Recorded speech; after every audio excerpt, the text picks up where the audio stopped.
Hey y'all, this is Meredith, and this is how you use the camera to add pictures to your page in Book Creator, and also how you can add video and audio to the page as well. So I'm going to go up to the plus sign, to the Media tab, and the first thing I'm going to choose is the camera. Okay, so it's going to first ask me if I want to allow it to use the camera, which is fine, so I'm going to go ahead and allow, and I have a camera mounted on my computer here, so there I am, and I can look at the camera and take a picture. Oh, that's lovely. I'm going to use that and I can insert that into my page. Okay, make that nice and tiny.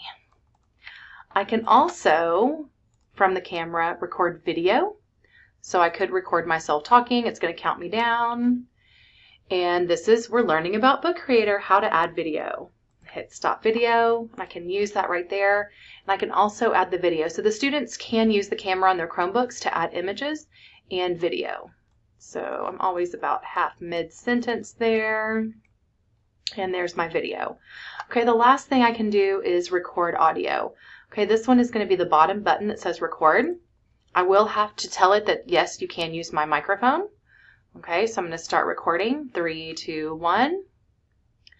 And anything that the students say will be recorded. There is no limit as to how much they can record. I'm going to stop that recording, use that, and I'm going to get this nice little audio button. I can put it anywhere in my page to be clicked on and the students say will be used. recorded. Oh, there we go.